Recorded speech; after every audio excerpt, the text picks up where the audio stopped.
Good evening, good afternoon, wherever you might find yourself. Um, my name is Michael Arthur. Can you let me know if I can be heard? A thumbs up or in the chat We box. can hear from you. Okay, thank you so much. I'm with the Visual Communications Unit of Clcd Ghana, and today on our graduate lecture series, we are going to take a look at data collection technologies with a focus on Kobo Collect and Kobo Toolbox. So this will be the learning objectives. One, you would have to, at the end of this series, we want you to understand what Kobo Toolbox and Kobo Collect is. Should be able to create an account with Kobo Toolbox. After the account is created, then you learn how to also create and deploy form for data collection. Once you finish collecting your data, at least you should be able to download your data, view your data from the work that has been done. So this will be what we'll be going through, what we'll be learning this particular session of the lecture series. We want to start with quotes. Jeff Wine said that data really powers everything that we do. And in the 21st century now, we get to know that data is actually everything. We live our life on data. Every day, the daily activities we do, everything that we do, we generate data. And one man also said that data is the currency of the new century, of the 21st century. So we realize that data is very important. It informs our decisions. When you make decisions based on data, you hardly get it wrong. But now our focus is, how do we get this data? If this thing is so important, how are we going to get it so that we'll be able to analyze it appropriately? So we are going to look at the means at which we are going to use to collect this very important commodity, if we could tell it in this our days. So if we say data collection tools, what we mean is they are the tools and software programs that can gather and analyze data. And there are a lot of them. We have Google Forms, we have Jot Forms, we Smart Survey, and I know you might know couple ones that are not here. But we want to, as I said earlier on, focus our attention on Kobo Collect. We want to take a look at it, how we are going to understand the system, how we'll be able to build a form, create accounts, then use that same account to collect data. So our focus today will be on Kobo Collect.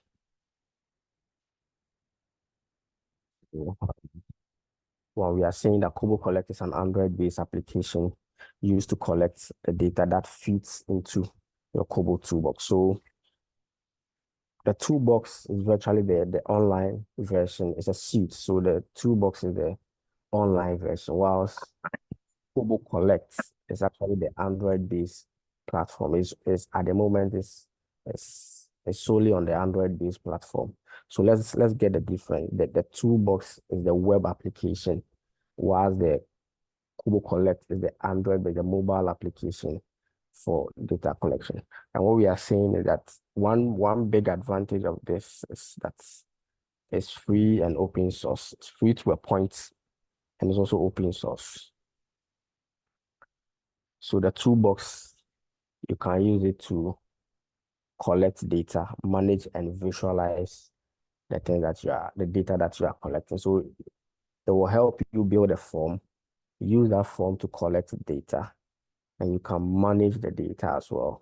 And the platform also gives you the opportunity to visualize the data that you've actually collected. So that is by way of a difference. The toolbox is a web application, whilst the Kobo Collect is the Android-based application. So the web application toolbox allows users to design forms, download, and submit data. aside the ability to build your own forms, you can also design a form using Excel. That is a little bit advanced for those of us who might be familiar with the system. You also have the opportunity to design your form in an Excel. Once you are done designing the form in an Excel, then you just upload it on the web application. Then it generates the form for you. So there are two ways, or there are three ways to actually create a form on the toolbox. One is to use the web application to build it on the web. The other one is to also pre-design it in an Excel form, then upload it on the web application. Then the third one is also to maybe you might have the Excel sheets already hosted on a website. You can copy the URL of the website, then just insert it in, then it will generate your form for you. So these are some of the ways you can use to create a form. We are going to focus our attention on one, which is the building the form using the web application itself. So let's take notes. So this is their homepage. So any browser at all that you'd want to use, any browser at all, we are using Chrome. So if you want to follow us, you can also use Chrome, but anyone that is your preferred browser, you can just use it. You type kobotoolbox.org on the address bar, and this will open. Once it opens, now, because we don't have any account, we are going to learn how to create the account. So you come to create an account. Create an account. Once you click on create an account, there are two account creation options that I said earlier on, but we are going to focus our attention on the global toolbox server. So from here, you scroll down and you see create account, sign in.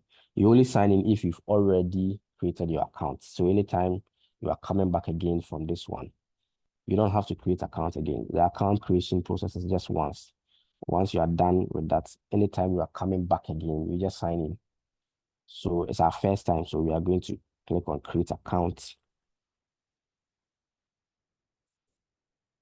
Then it takes us to the account creation form. You see few questions to be asked. And let's take note that anytime you see an asterisk attached to a particular name, it means that that form or that field is mandatory. So first name is mandatory, the organization is mandatory, so as all the other entries that you have to make. So you enter accordingly. First name, my first name is Michael. Then the organization is Clcd Ghana. Then you create a username for yourself. A username can be the I said I'll get it. The username can be any combination that you are comfortable with. So it can be your full name. Secret, okay. It can be your full name.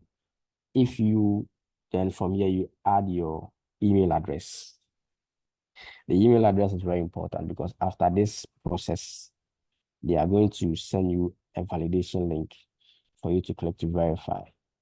Once you are done with the process, then your account creation is complete. So from here, now the sector, which sector is your organization? So Clcd, so we are into health services and public health. So we choose public health. So there are a lot of options here. If you go through the list and you don't have an option for your organization, there's always others. Once you click on others, and it means that all the ones listed here are not parts. So for CLC, health, public health, we'll choose health service and public health. Then the country, you set your password, then you click on create account. When you click on create account, it will bring you to this page. I've already created the account, so that's why I didn't enter all the others. So it will bring you to this page telling you that a confirmation email has been sent. So you go to your email address and click on the activation link. Once you click on the activation link, the process will be complete. Now your account creation process will be complete for you to now start using your Kobo tool. So it will bring you to the login page. So once it brings you to the login page, then you enter the username you use and the password. From here, you click on login. Once you click on login, this will be the dashboard. So this is what we call the Kobo Toolbox dashboard. This is a newly created account. So you see there's virtually nothing here. On your top left, you see the name Kobo Toolbox. Then new. So you see there are two options. The first one is projects, and the next one is library. So in my earlier submission, I made you aware that Kobo Collect has a lot of pre-populated templates that you can use when you are in hard press for time. You can always use them anytime so that you can just look through.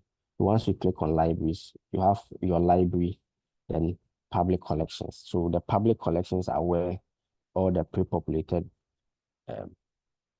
forms are. So you go through the forms, choose the ones that suits your needs, and you just click on it. So any one of them at all. So let's say this one, you just click on it. Once you click on it, it comes from here. You can just select the ones that are applicable to you. On your stream right, you see clone. Clone is basically creating a copy of something that already exists. So once you click on clone, you can just rename it from here. Once you click OK, then it creates the form for you. So what it does is that it duplicates the already existing form for you. Then from there, you can just start editing it to suit your needs. So these are the library. There are a lot of them here that you can just select any one of them. But today we want to learn on how to build our own form. So in doing that, you go to project and you come to new. Before we start the new, you see underneath the project, they are deployed, draft, and archive. Anytime you finish with a form and you deploy a form, the count will start counting.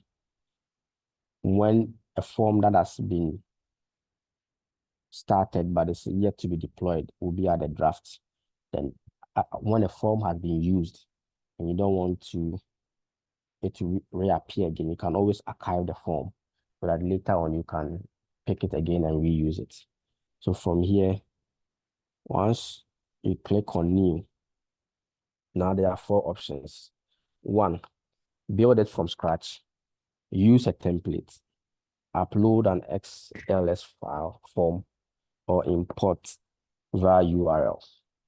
Building it from scratch means you are going to do everything yourself. That will be our focus now. Use a template. That is what we just spoke about.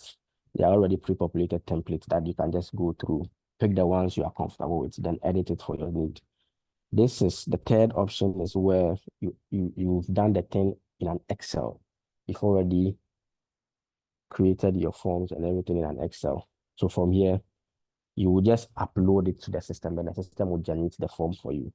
The last one is if the Excel sheet actually is not it's not sitting on your computer, but it's hosted on a particular website. It's hosted on a particular website. You just input the URL of the website, then it picks the Excel sheet from there. So let's say your Excel sheet is on the Google Drive. You just input the link to the Google Drive here, and it gets the Excel, then it creates the form for you. But our focus today will be building it from scratch. We want to learn how we can start everything on our own. So we are going to click on build from scratch. Then every project should have a project name. So let's say our project name is Learning Kobo. Learning Kobo.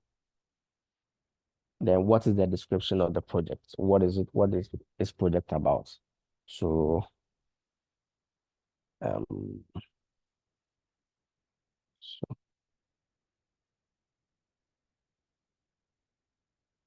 so you are now going to learn how to build a form. The next one is your sector, where the questionnaire that you are coming to build, which sector are you actually going to use it? Is it in the public? Is it in the art, entertainment, and recreation? So let's say ours, we are going to pick our data, we'll be using public health. So then you pick the sector that is applicable to what you want to do. Ours is public health. Then you select your country, whichever country you're coming from. So let's say ours is Ghana. And from here, you click on create projects. So now this will be your form builder. This is what we call the form builder. This is where we are going to do academic environment. In section B is a monologue, and only one person is involved. It's like a lecture, and this is where we are going to create our form. So you see on the top, you see the name of the project. You can always change it. You can always change it. So let's say you want to change or add up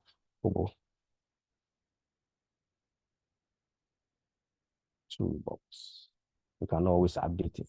And anytime you update, you see on your top right, you see anytime you see an asterisk attached to the save, it tells you that the form has not saved up to that point. So you would always have to check. While there's an asterisk here, it means that you have to save the process. So once you click on save, it will take some few seconds and it tells you that your form has been saved successfully. It's always a good practice to save your form because once you don't save it and you close it, it will open up to the last saved point. So it's always the best that you create your form. So from here,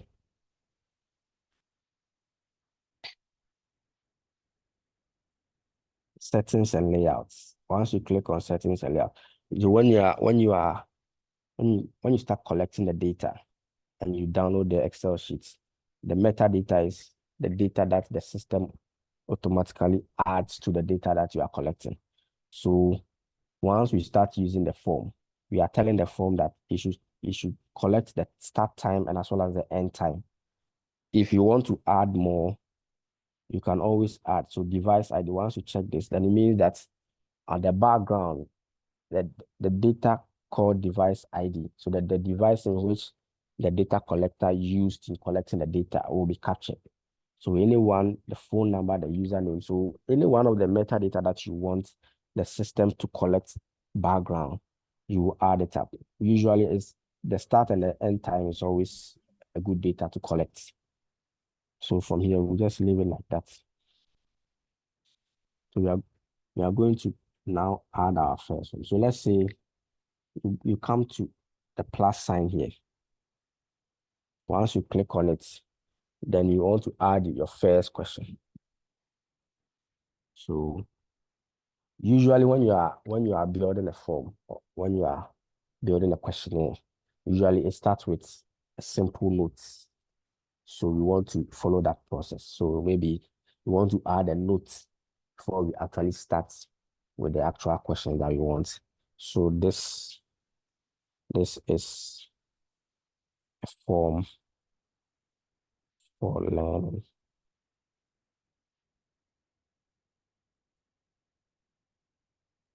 So this is our note. From here, you come to now you want to add the question that now you are coming to tell the system that this thing that you have inputted here, this text that you have inputted here, what data should it collect? So now you are coming to add the data type that you want to collect.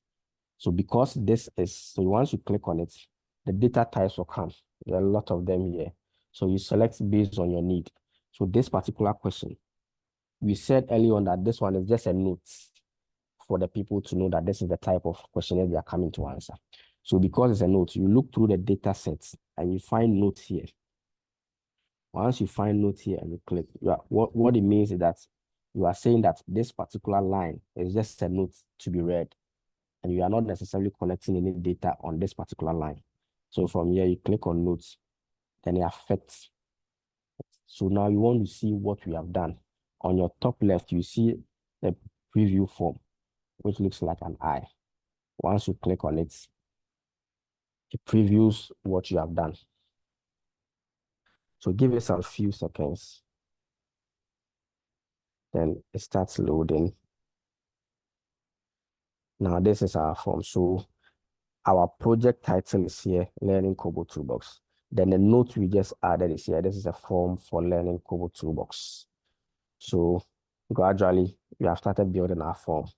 From here, we want to add more questions. So then you come to now another, the next one. So now, let's say we want to, we are taking basic data. So now, what is your name? What is your name? Now, what is your name? Now what actual data do you want to collect with this one? So there are a lot of them here. Depending on the type that you want, the actual data that you want, you select. So the first one is, so this select one. So we are going to use different questions to try to understand the various data entry points. So because we are just asking for names, we want to use text. We are just asking for the name of the individual. So what we are doing, we just select text, but that is the appropriate one for this particular question. So based on the question you ask, then you select the appropriate response that you want. So in this, our question, we want them to just write their names. So we use text.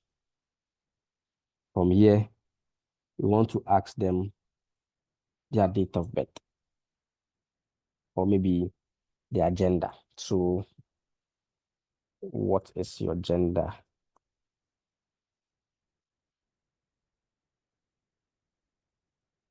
From there, we want to use gender at a basic level. We know there are a lot of studies on gender and but we want to stick to the basics. So in sticking to the basics, we are saying that is the person a male or a female? So because that you just need one answer, or you just need a response, one response, you would have to select this option, select one. Once you click on select one, then you come to specify the options that you want them to choose. So this one, we are asking about the agenda. So it's either a male or a female. If you want to add more, you click on this option to add more. So maybe others. Or the next one, maybe rather not say. So you keep clicking on this one whilst you want the response to be more. So from here, we want to look at how our form is looking. So you go to click on preview form, give it some few seconds, your form will be previewed. So now, what is your name? Because we selected text, we just want them to input their names. So our form is now looking good. From here, what is the gender? So we chose select one as a data type. So we can only select one. So in the case where you want them to select multiple options, there's also a data type that you can use. There's always a data type that you can use. So let's say the next one, what are your hobbies? So what are your hobbies? This question requires multiple selection. So you click and you choose from the option, select many. Once you choose this option from here, you can now add the options. So let's say football, let's say singing, let's say dancing, watching movies, reading. So these are your options. So underneath every question, you can always add a hint. So further giving explanation to what you actually want them, how you want them to answer the question. So from here, you can actually tell them that, oh, maybe select multiple. Select multiple. Okay. Now we are done. So we want to now take a look at how our form is looking. It's always a good practice to actually view what you are doing so that you don't do everything. Then when you are done, then now you come to view it, then you realize that things are not in the right place. So it's always the best practice to actually view the things that you are doing. So my name is here, the gender is here. Now, what are your hobbies? She selects multiple. Now, from here, I can select a lot that is applicable to me. So that is the select multiple option. Then from here, we want to ask another question. Let's say, how old are you? Then you choose the data type. So there are a lot of them here. If you want a decimal response, you click on the decimal. Let's say if you want to pick the coordinate of a particular area. So there are three options when it comes to picking coordinates. You can either pick a point of a coordinate, or you can choose the line option. Sometimes you may want just a point in a particular location. If that's the data that you are interested in, you pick on the point. If you want a particular line of coordinates, you choose it. And if you want an entire area to pick the coordinate, then you choose. So there are three options when it comes to picking a location. It's either you want a particular point in a geographical location, or you want on a stretch of a line, or you want the entire area. So depending on which one that you want or the data that you want, you choose out from these three options. If you want them to upload a particular Excel sheet, you can always attach an XML. If you are asking for their dates, the time, the photo, any of the data type that you want, you just select the one that is applicable to you to use.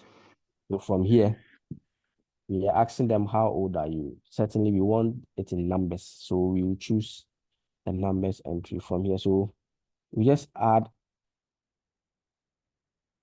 a hint here that age states in numbers. Then one of the interesting aspects of this particular form building process is that you can add skip logics, you can add validations. So let's say this particular question, you want a certain age group. Your target population is, let's say, between the ages of, let's say, 18 to 100. So you can add a validation check to this particular question so that any age below 18 will be flagged, or any age above 100 will be flagged. So to do that, if you want to add a validation to this particular question, you see here there are four options here. One is the settings. The next one is delete. If you want to delete this particular block of question, you just click on delete. Sometimes you just want to duplicate it. You don't want to keep on adding. Sometimes you just want to duplicate it. The next one is you add the question to a library. So in adding to a library, what we are saying is that you can actually add a question and use it at a later date. Maybe you'll be picking series of questions or series of questionnaires. You'll be doing series of interviews or administering series of questions. You don't want to always be repeating questions. So you can always add a question to your library that you can use at a later date. So if you add this particular question to your library, the next time you are building a form, you don't have to repeat the same question again. You just go to add from library. The question will be there. Then straight away, you just click on it and it will just reappear for you to use. So you want to add a validation to this particular question. You come to settings. Once you click on settings, there are three options here. The first one is the question options, skip logic, and validation criteria. So you realize that when we were creating the form, there were red asterisks attached to some of the questions. And I said that question is mandatory. And nowadays, most of the times when you are filling a form online, you always see a red asterisk telling you that that particular field is mandatory. But you have the opportunity to do it here as well. So the mandatory response, as it stands, the default is that it's always a no. But if you want a particular question to be mandatory, you just change it to yes. Then the asterisk comes here telling you that now this question has been made mandatory. What it means is that if you don't answer that question, you cannot move on. That is what we mean by making it mandatory. Our focus is the validation. So now, once you click on validation criteria, then you add a condition. So what we are saying is that we are going to add a condition that says that our age should be between the ages of 18 and 100. Anything above or below that should be flagged. So this question response has to be, then you click on this particular side. The options are here, depending on which one that you want. In our case, we said we want it to be either greater or equal to. So that's our first question, okay? The first validation check is that the age would have to be either greater than 18 or equal to 18. So you choose this one, then you come and put the response here. So our validation check is 8. So it should be either 18 or above. Anything below it should be flagged. So it should be either greater than 18 or equal to 18. That's the first one. Then the next one, we said that it shouldn't go beyond 100. So we put a second validation check. This time around, it should either be less or equal to. We don't want it to go beyond 100. So it should either be less or equal to. Then the error message is that, what error message do you want the people to see if they want to input anything below or above? So maybe age out of range. Age out of range. So this will be the error message that is going to come. So let's see if what we've done actually will work or not. So you go back again to your form preview. You click on form preview. Then this is our focus. So now you see the asterisk is here telling you that this particular field is mandatory. So if it's 18, we are safe. Now let's try 16 and see. So it gives you a prompt that now this is out of range. Let's try 123 and see. It's still telling you that it's out of range. Let's come down to 80. Now it's in check. So we've added a validation check to this particular question so that it doesn't go beyond the data that we want to collect. So that is how to add a validation check. Now I want to learn how to now add a skip logic. So let's say in this scenario, we want the ages between the 18 and 100. So we want to add another question and ask them that, are you married? Are you married? Now we want to, it's either yes or no. This question, we want them to choose one. So you select one and you ask them either yes or no.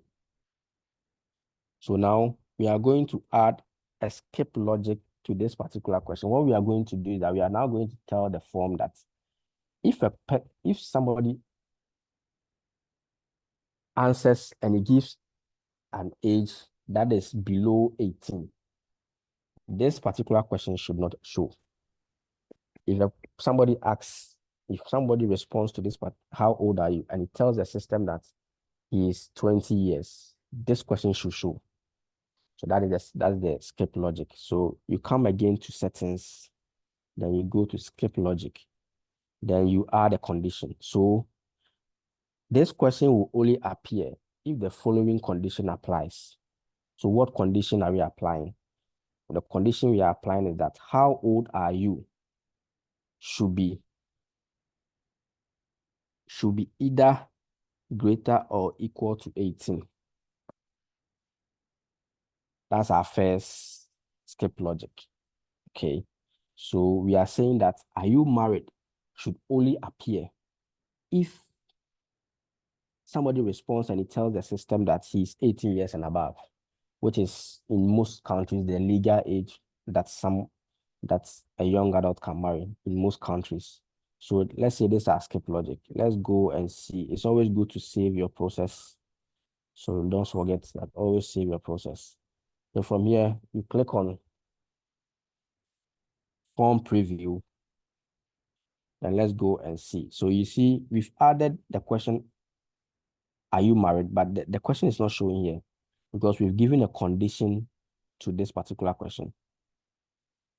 And the condition is that the person should be 18 years or above. So if we put 16 here, it tells you that it's out of range, but yet still, the question is still not showing. Are you married? It's still not showing. So let's put 21 here. Immediately you put 21 here, and you see that are you married is now shown here. So now we are going to add another skip logic to this question, telling you that if a person selects yes as he's married, then another question should show that how long have you been married? So now from here, you add another question. So how long have you been married? How long have you been married? So what we are going to now, how long have you? So now we need in numbers. So in years, that's a good word. So from now, we are going to add another skip logic that says that this how long have you been married should only appear when somebody selects that the person is actually married. Because if the person is not married, there's no point in asking the person how long has he been married. So we are going to add a skip logic that tells us that this question should only appear if the person is married. So from here, this question will only appear if this condition applies. So now,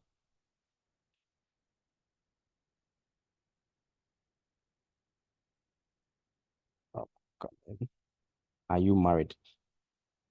So if the response is yes, then this question should show.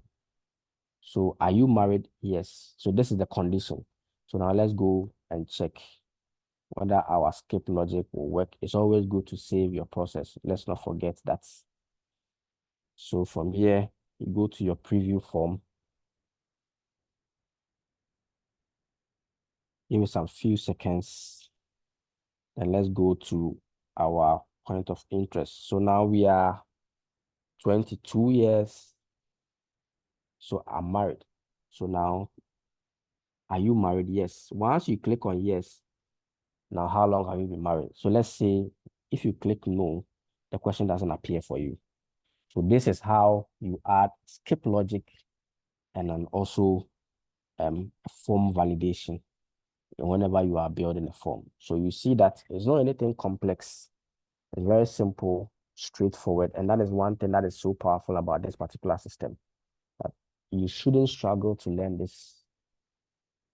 Once you take your time to practice it, you should be able to build your own form in minutes that you don't have to struggle. So let's say you want to put your questions in group. Let's say section 1, section 2. So when you click on the form like this, you see a blue line around it. It means telling you that this particular field has been selected. You press and hold the control on your PC for multiple selections. So you see these ones are highlighted blue, telling you that 2 of these have been selected. So let's say you want to put this 3 in a group. Once these 3 are highlighted, then you come here. The next one is the create group with selected questions. So once you click here, you see that this 3 will be in a separate group. Then you can name the group. So let's say basic info. So I've created a group called basic info.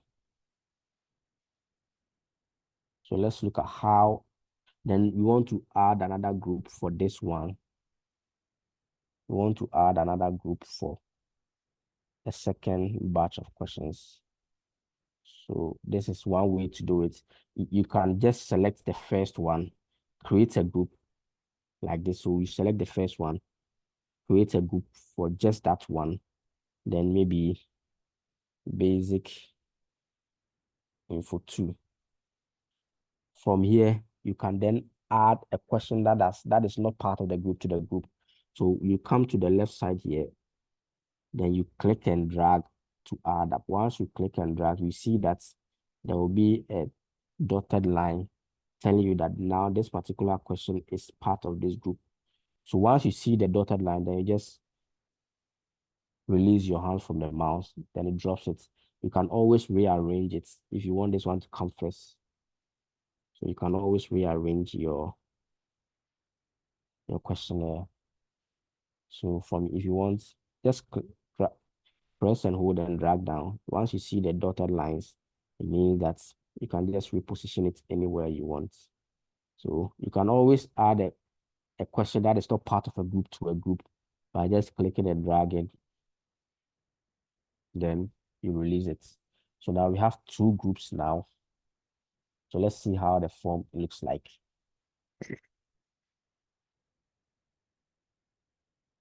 So now you see the first one is basic info. So you see a drop down here. Once you click here, it closes it. It clicks here. So it tells you that now we have 2 groups here. So you can always put them in groups so that your data can look clean. So that is how to also put the questions in groups. So from here, you can continue to add the questions as long as you want. And you always click on save. Then now we are going to now learn how to deploy the form. Now let's say we are done creating our form. So now I want to deploy it. So always make sure that the save, there's no asterisk attached to the save. From here, you just click on the close sign here. Once you are certain that this is saved, click on close sign. You see the form here. So once it's here, it means that it's still in the draft stage. So you see on your left, now the draft is 1 because we are still in the process of it, meaning that it can still be edited until we finally deploy it. So you can always edit the form. You can always go back. So this is the edit. This is you preview the form before you deploy it. And the next one is you replace the form. Then the other one, just that you have done here, you can download it into Excel. Maybe you want to actually get the Excel sheets and follow the format so that you can do your manual form creation. You can download it and you can also again clone it. You can create a template out of it so that you don't have to start the process again. Once you create a template, it will be there. Later on, you come and you can also again share the project with colleagues. Then, so we want to deploy it. From here, you just change the language. It's always good that before you deploy, you set the language. So from here, our language, let's say our default language is English. Then the code, English is EN. It's always a good practice to set a language before you deploy. You can add multiple languages, but for the purpose of our studies, we are just using English. From here, you just have to click on deploy. That is when you are certain that everything is complete. Now you want it to go live. So it will take some few seconds. Now the form is now deployed. So on your left, you see that it has now moved from draft to deployed. Now this is the option. Once you click on this particular one, there are a lot of options. So the form that has been deployed, how do you want the data to be collected? So is it online, offline, or online only single submission, online only, once per respondent? So choose the one that is applicable to you. The last option is when you want to use this particular form on Android. So usually when you are building it online like this, it's always the best that you choose the online, offline, multiple submission because it allows people to still fill the form offline. If the person has internet, you can still use it online. So it's always the best option to always choose online, offline option when you are using it for your online. If you are using, if you want to deploy it on an Android phone, you just use Android application. So you just click on Android application. Then from here, you see, you download the Kobo Collect. Then you go through the process. It's very simple. And we want to use the online offline version.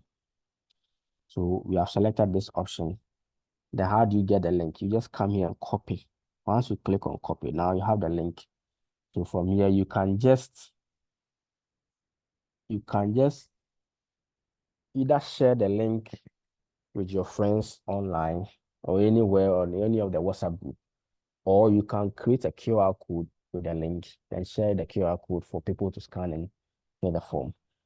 The QR code, you can use a lot of options. There are a lot of options online that you can use, but I use QR code monkey. So once you click on it, just input your link that you have copied here. It's here. Do correction. You can do all the stylings and everything here, but that's not our focus now. From here, you can just click on create, give some few seconds. Then now this is created. So you just download it.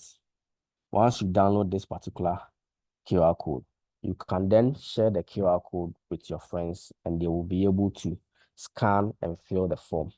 Or you can just send them the link directly like this.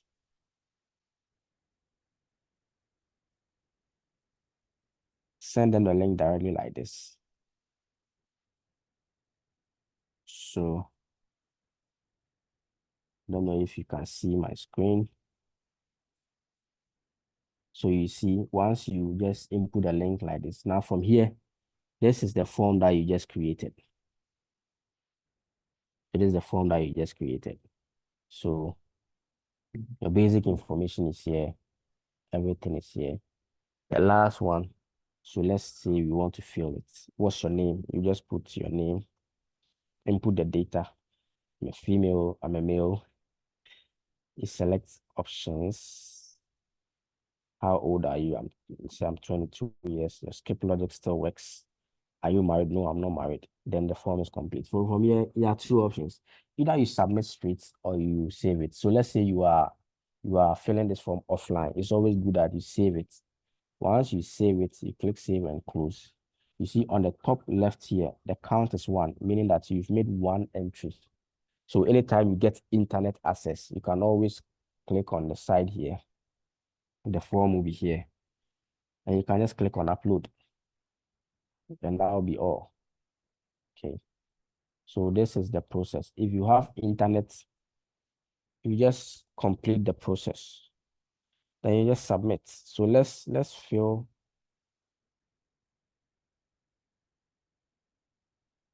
Let's say I'm married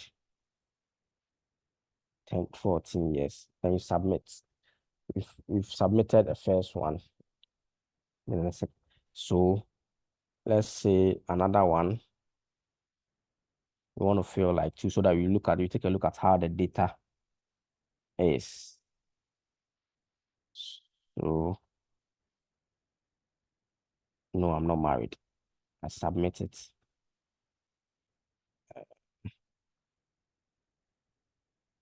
I'm a female. Love singing and watching movies. I'm 27 years. I'm married. How long? Let's say 8 years. I submit. So as they are submitting, you can always, so from here, they have submitted their entries. Refresh your page. Then you see on your top right here, you see 3 submissions. Because we submitted just 3. So now you have data available for you to either download or download and do your further analysis. So you come to data, the data tab here. Then from here, this is your data sitting right here, the submissions that have come in. So Kobo Toolbox gives you a summary report of what is actually going on. So once you click on reports, you see that it will generate a report based on the summaries you have received. So we received 3 submissions from Michael, Kwame, and Leonie. And this is a simple graph telling you that 2 of them were male and just 1 is a female. So you see, just like that, it is giving you a visualization. It is giving you a report on the data that have come through at the moment. So just like this, you can take a look at it and look at how the data that has come in, the responses that these are visualizations. You are seeing bar charts telling you the data that has come. If you want to download it into Excel, you click on download, then you choose it. So Excel is Excel format. Then you click on export. There's an advance here. If you want to select the actual data type that you want. But usually it's best that you just download it and you do your own analysis. So from here, click on download, choose the option that you want, Excel, CSV, any one of them. Then you click on export. Then the data will now, once you click on export, it will tell you from here that you are downloading an Excel file at this time and the language is English. So from here, you click on download, then it downloads to Excel for you for your further analysis.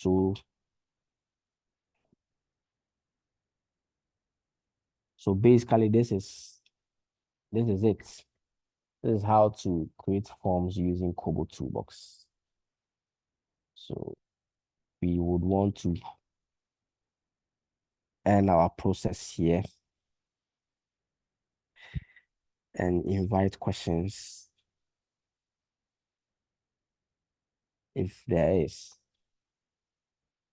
So at the end of the day, you realize that this is a simple form that you can do, but yet still very powerful.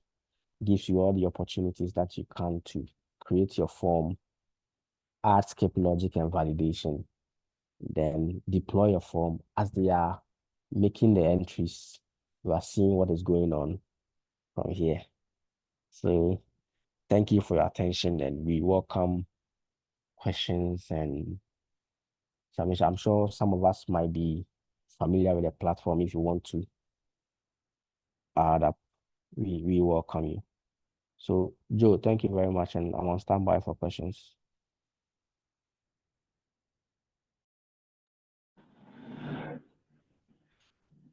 All right, thank you very much, Michael, for the presentation. So at this point, you can raise your hand if you have a question, and then we can let you pose your question. You can also type your question in the chat box.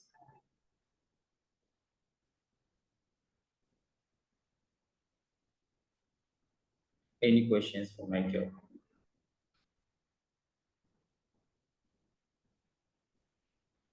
Or is there information overload? I think because of the time, though, if we had like more time, maybe we could have done, a little bit more practice, as in everyone also doing it on their laptop as well. But thankfully, we have the recording, so I'll send the link to the recordings to everyone, and I would encourage you to sit down and then take your time and. Yeah, okay. So, Mr. David, so you can ask your question. Thank you very much for a very good presentation. I have used Kobo before, but this helps to improve. This has actually enlightened me even much more. What I notice is when you download the data after creating groups, then you sort of create different tabs for the groups. In Excel sheet, you have one tab for the first one and another tab. And I've been wondering whether there's a way to have it downloaded as one, in one sheet, worksheet, rather than different worksheets. That's my question.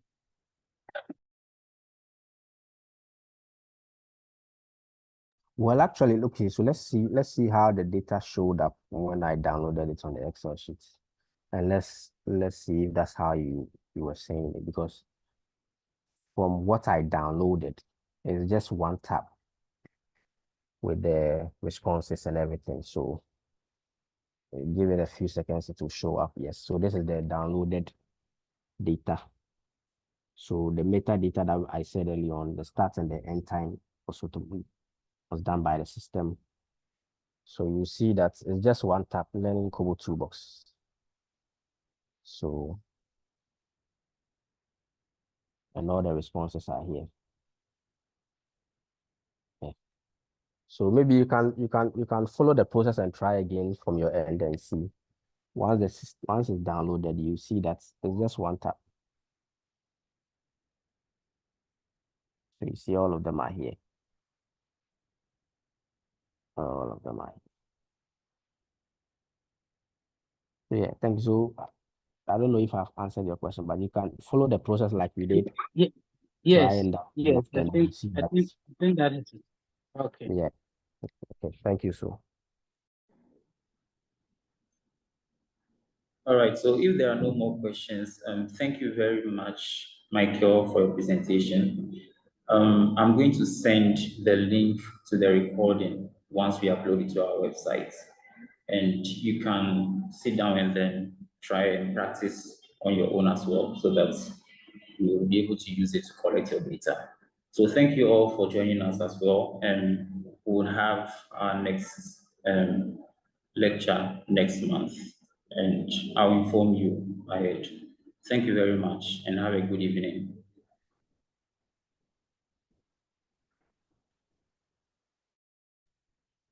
Thank you. Thank you. Thank you very Have a much. good evening. And have a good time. We are very grateful. Thank you. You are all welcome. Oh, God bless you. We are very much grateful. Bless you. Okay.